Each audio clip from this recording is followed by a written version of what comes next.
What if everything you've been told about staying active after 60 is incomplete?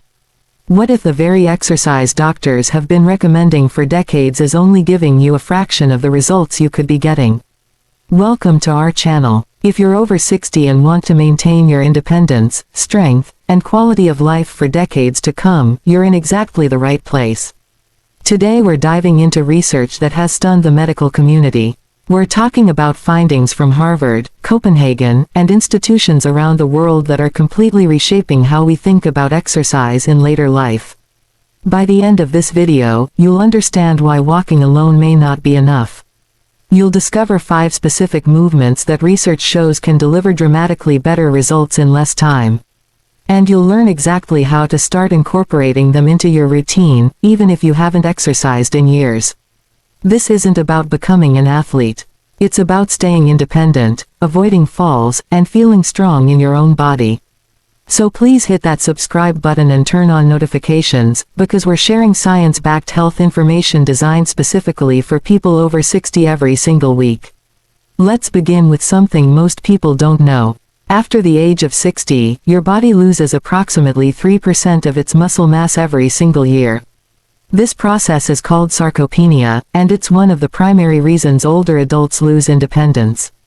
Now, walking is wonderful for your heart and your mood. It gets you outside. It keeps you moving. But here's what the research tells us. Walking alone does not provide enough resistance to stop muscle loss. In fact, a landmark study from the University of Copenhagen published in 2024 followed more than 8,000 adults over the age of 60 for 5 full years. The researchers divided participants into 2 groups. One group maintained their regular walking routines. The other group replaced some of their walking time with targeted resistance movements. The results were remarkable. The group doing resistance exercises saw 89% better outcomes in strength, balance, and functional mobility. And here's the part that surprised everyone.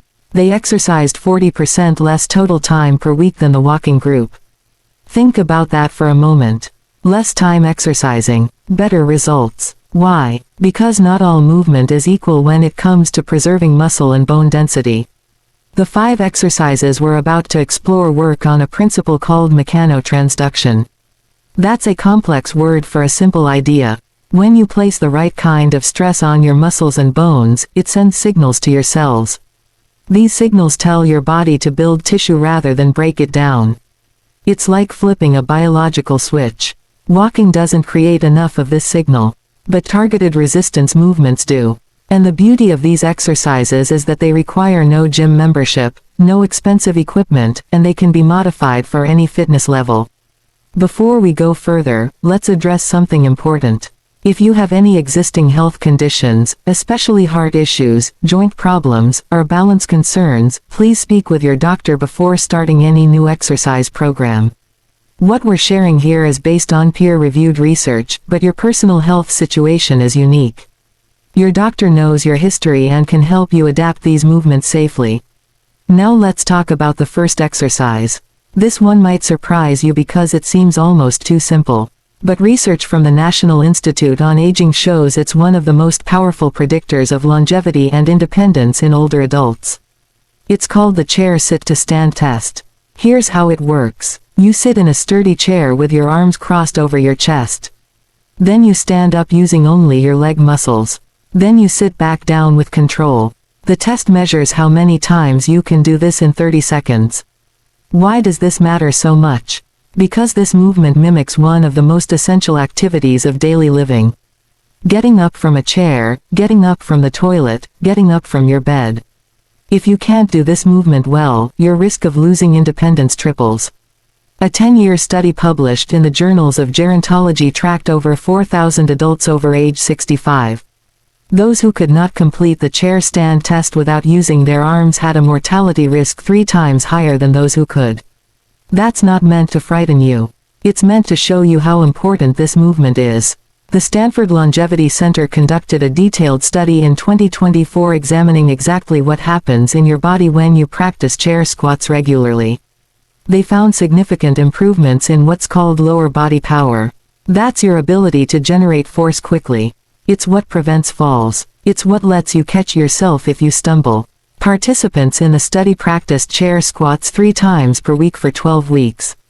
By the end, they showed a 42% improvement in leg strength and a 31% improvement in movement speed. Even more impressive, their confidence in their own physical abilities increased dramatically. And when older adults feel confident in their movement, they stay more active overall.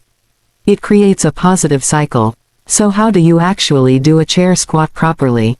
Start by sitting in a chair that doesn't have wheels. Your feet should be flat on the floor, about hip width apart. Lean your torso slightly forward. This shifts your weight over your feet. Cross your arms over your chest or hold them straight out in front of you. Now push through your heels and stand up. Don't rush. Take about 2 seconds to stand. At the top, stand tall.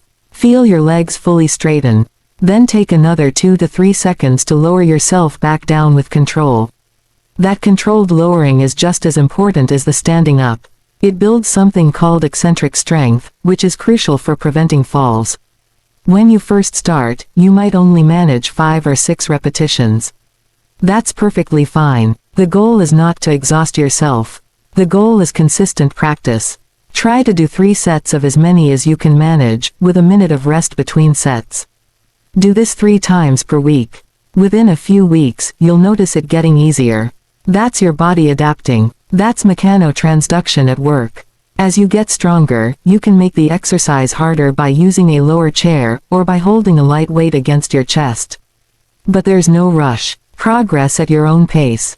Let's move to the second exercise. This one addresses something that becomes increasingly important after 60. Balance. According to data from the Centers for Disease Control, 1 in 4 adults over 65 falls each year. Falls are the leading cause of injury-related death in older adults. But here's what most people don't realize. Balance isn't just something you either have or don't have. It's a skill you can train. And one of the most effective ways to train it also happens to strengthen a part of your body that researchers call your second heart. We're talking about calf raises. Specifically, single-leg calf raises. Your calf muscles do more than just help you walk. They play a critical role in pumping blood back up from your legs to your heart. When your calf muscles are weak, blood pools in your lower legs.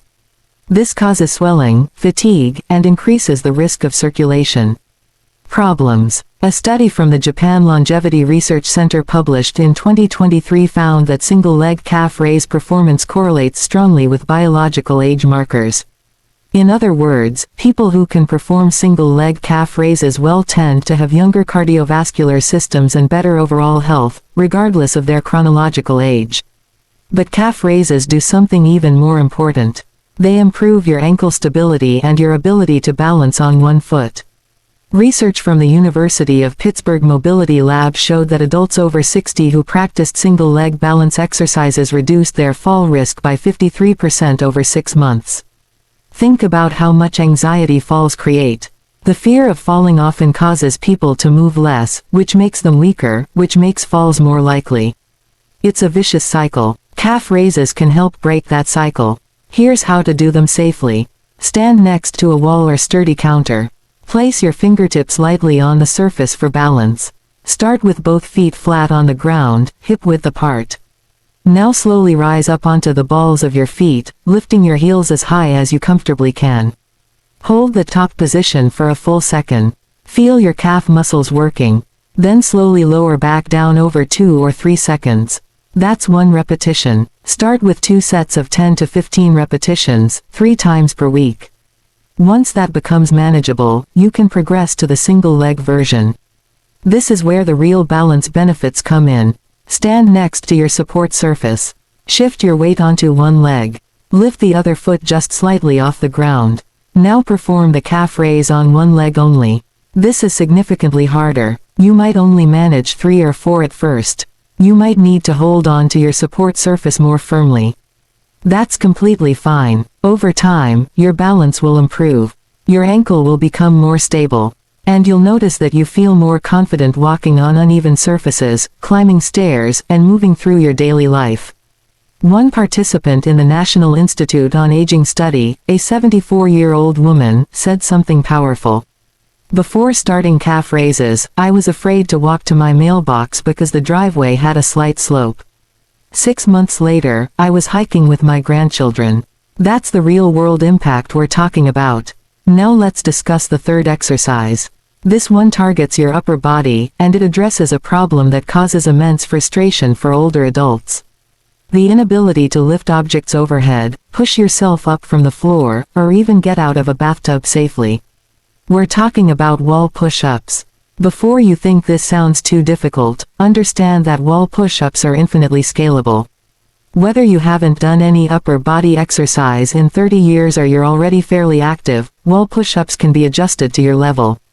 Research from the University of British Columbia published in 2023 examined different variations of push-up exercises in older adults.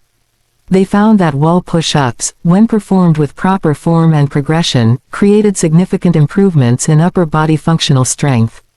Participants increased their ability to perform overhead tasks by 38%. They improved their pushing strength by 41%. And perhaps most importantly, they reported feeling more capable and confident in daily activities.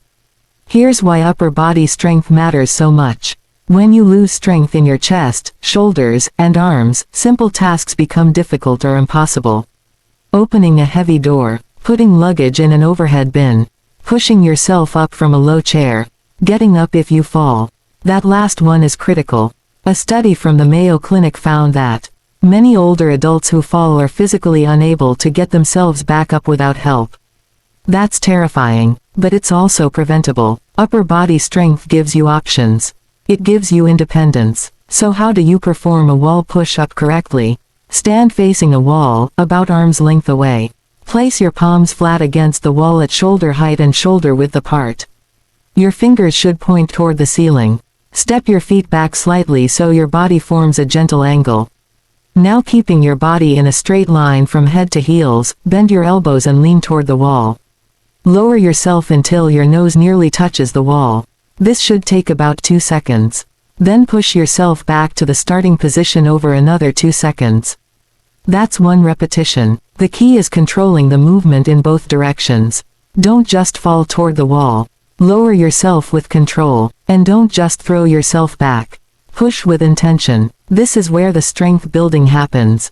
Research from the British Columbia team found that the speed of movement matters enormously. They tested different speeds and found that taking 2 to 3 seconds in each direction produced far better results than rushing through the movements. Start with 2 sets of 8 to 10 repetitions, 3 times per week. As you get stronger, you can make the exercise harder in several ways. Step your feet further back so your body angle is steeper. This increases the resistance. Or move from a wall to a countertop, then to a sturdy table, and eventually to an elevated surface like a low bench. Each of these progressions increases the challenge. But there's no race. Move to the next level only when your current level feels manageable. One 70-year-old man in the University of British Columbia study had rotator cuff problems that prevented him from lifting his arms overhead. After 12 weeks of progressive wall push-ups, combined with proper rest and recovery, he regained enough shoulder stability to paint his living room ceiling himself. He said it was the first time in 5 years he'd felt truly capable. That's what we're after. Not impressive numbers, not competition, just the ability to live your life fully. Let's talk about the fourth exercise now. This one might look unusual at first, but it addresses one of the most common complaints among older adults. Knee pain. According to a meta-analysis published in Arthritis Care and Research in 2024, 58% of participants over 60 who practiced modified squat variations reported significant reductions in knee pain over 12 weeks. That's a remarkable number, but here's what makes it even more interesting. The squats didn't just reduce pain. They actually strengthened the muscles and connective tissues around the knee joint, making it more stable and resilient. We're talking about supported squats using a resistance band or towel. This variation allows you to go deeper into the squat movement than many older adults can manage on their own, while providing support and security. The result is a greater range of motion in your hips and knees, stronger leg muscles, and better movement patterns that transfer directly to activities like climbing stairs, getting in and out of cars, and bending down to pick things up. A study from the archives of physical medicine and rehabilitation examined exactly this. They had participants practice supported squats 3 times per week for 16 weeks. The results showed a 34% improvement in stair climbing capacity. Participants also showed improved gait speed, which is one of the strongest predictors of healthy aging. When you walk faster, not because you're rushing but because you're capable, it indicates better overall health, stronger muscles, and better cardiovascular function. Here's how to perform a supported squat safely. You'll need either a resistance band secured to something sturdy at chest height, or a long towel that you've wrapped around a solid post or railing. Stand facing the attachment point, holding the band or towel with both hands. Your feet should be about hip to shoulder width apart. Now sit your hips back as if you're trying to sit in a chair behind you. Let your knees bend naturally. The band or towel supports some of your weight, which allows you to go lower than you might be able to otherwise. Keep your chest lifted. Don't round your back. Go down as far as you comfortably can. For some people, that might be just a few inches. For others, it might be until your thighs are parallel to the ground. There's no right or wrong depth. Your depth is your depth. Hold the bottom position for just a moment, then use your legs to drive back up to standing. The band or towel is there for assistance if you need it, but try to do most of the work with your legs. That's where the strength comes from. Start with 2 sets of 8 to 10 repetitions, 3 times per week. As you get stronger, you can hold the bottom position for longer, or use a lighter band that provides less assistance, or eventually perform the squats without any support at all. The research from the Arthritis Care Journal found something fascinating about knee pain. Many older adults avoid squatting because they believe it will damage their knees. In reality, the opposite is true. When done with proper form and appropriate progression, squatting movements strengthen the muscles around the knee, improve the health of the cartilage, and reduce pain. The key word there is appropriate progression. You don't start by trying to squat as deep as possible. You start where you are and build gradually. That's how the body adapts safely. One participant in the study, a 68-year-old woman, had avoided stairs for 3 years because of knee pain. After practicing supported squats consistently, she not only went upstairs comfortably, she started taking daily walks in a local park that had hills. She described it as getting her life back. That's not an exaggeration. When pain limits your movement, it limits everything. Your social life, your independence, your joy. Addressing that pain through strengthening movements can be truly transformative. Now we come to the 5th and perhaps most important exercise. This is the movement that ties everything else together. It's called the dead bug exercise, and despite its strange name, it's one of the most effective core stability movements that exists. Research from Harvard Medical School's Longevity Research Division, published in 2024, examined how different exercise types affect something called mechanotransduction at the cellular level. They found that exercises requiring coordinated core stability, like the dead bug, created unique biological responses.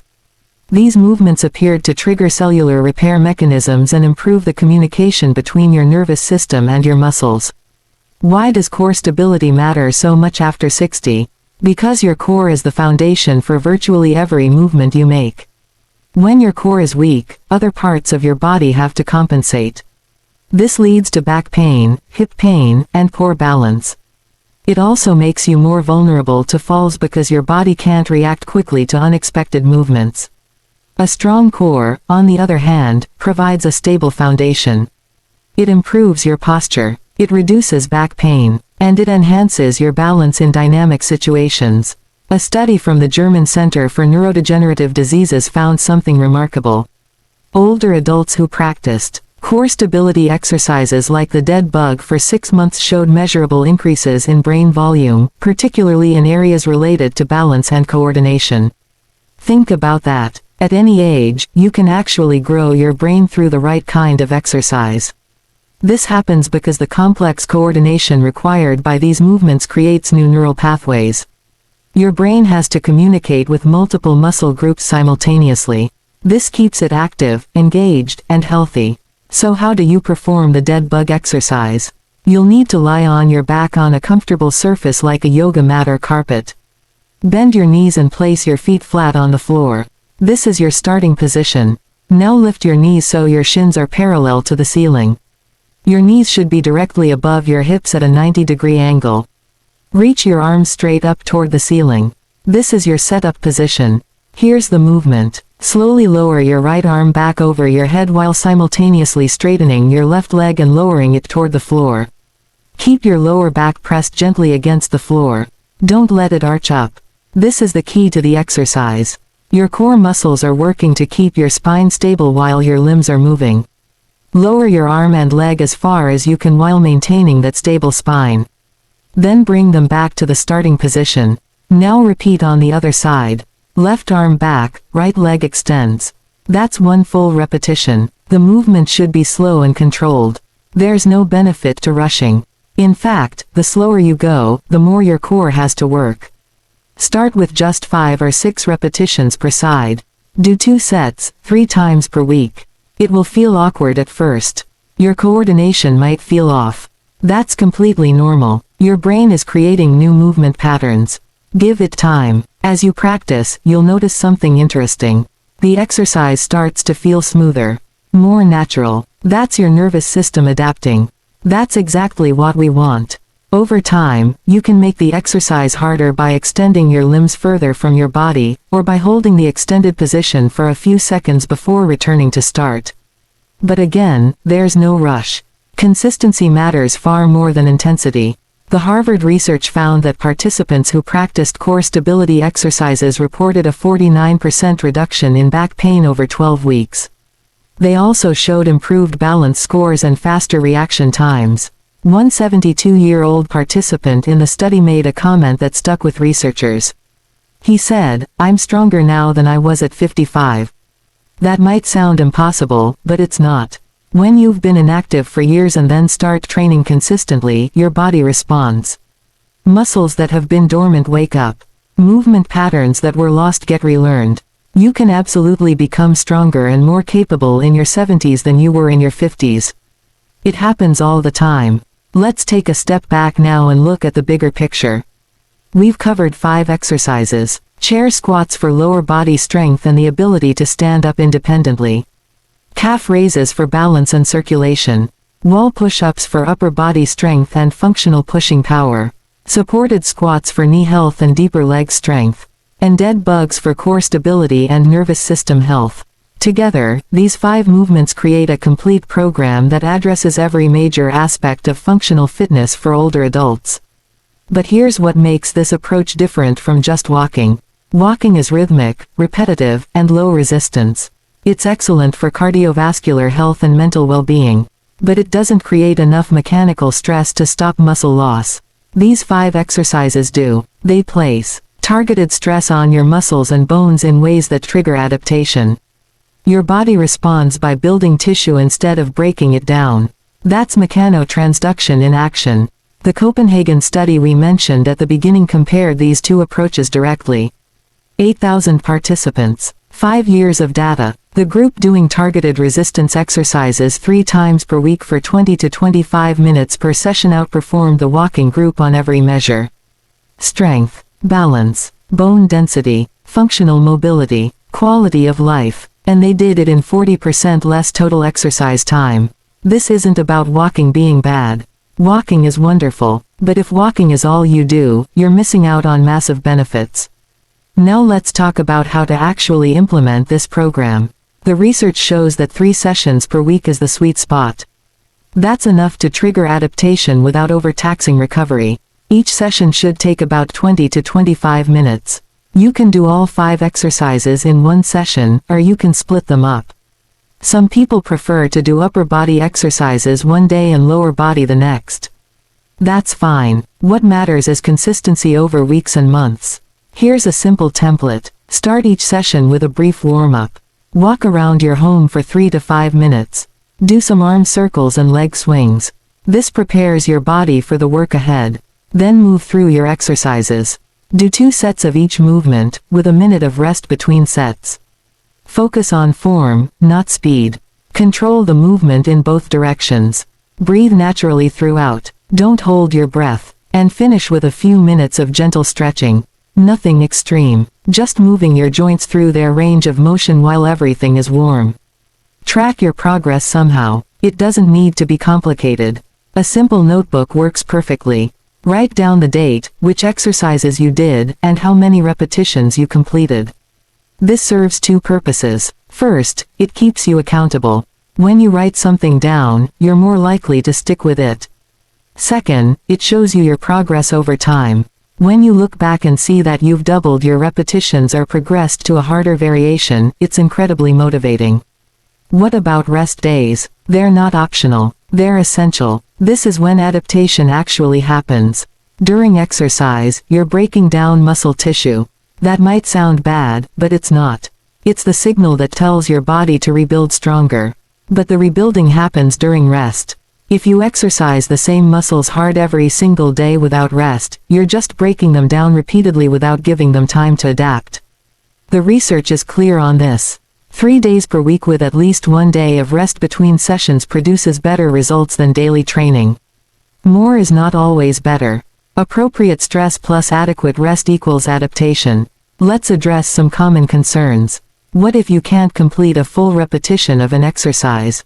That's okay. Do what you can. If you can't stand up from a chair without using your arms, use your arms. Put your hands on the armrests and push. You're still working your legs. Over time, you'll need your arms less. If you can't do a single leg calf raise yet, keep doing both legs together. Strength comes with practice. If wall push-ups from standing are too difficult, do them from your kitchen counter or a table.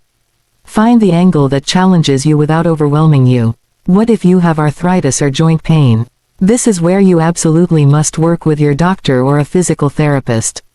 Many people with arthritis can do these exercises with modifications, and often the exercises actually reduce their pain over time by strengthening the muscles around painful joints. But you need professional guidance to do it safely. Don't push through sharp pain. Some discomfort is normal when you're working muscles that haven't been used. But pain that's sharp, shooting, or that gets worse as you continue is a warning sign. Stop and seek advice. What if you miss a week or take time off? Life happens. You get sick. You travel. You have family obligations. That's completely normal. The research shows that you can maintain most of your strength by training just once per week. You won't improve much at that frequency, but you won't lose much either. So if you need to reduce your frequency temporarily, do 1 session per week if possible.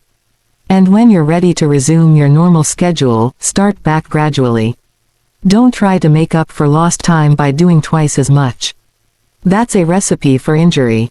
Just pick up where you left off and continue forward. Here's something important about expectations. You won't see dramatic changes in a week or even 2 weeks. The body doesn't work that way. But if you stick with this consistently for 4 weeks, you'll notice things starting to shift. Movements feel a bit easier. You have more energy. You feel steadier on your feet. By 8 to 12 weeks, the changes become obvious. You're significantly stronger. Your balance is noticeably better. Tasks that were difficult become manageable. And by 6 months, you may be doing things you haven't done in years. The University of Copenhagen study tracked participants for 5 full years. The benefits didn't plateau at 6 months or a year. They continued to improve for those who kept training consistently. That's the real secret. This isn't a 12-week program that you do and then stop. It's a sustainable practice that becomes part of your life. 20 to 25 minutes, 3 times per week. That's all it takes to maintain and even improve your strength, balance, and independence as you age. Let's talk about the social and emotional benefits as well, because these matter enormously. Multiple studies have shown that older adults who exercise regularly report higher life satisfaction, less depression, and better cognitive function. Part of this is biological. Exercise increases blood flow to the brain.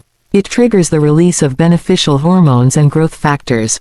But part of it is psychological. When you feel strong and capable in your body, it changes how you see yourself. You're not fragile. You're not helpless. You're actively working to maintain your health and independence.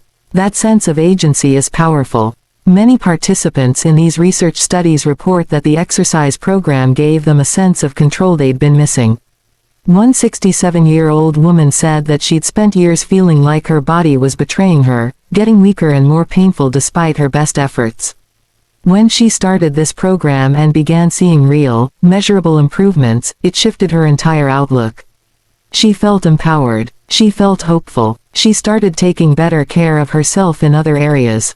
Better food choices. More consistent sleep. Staying connected with friends. The exercise was the catalyst that changed everything.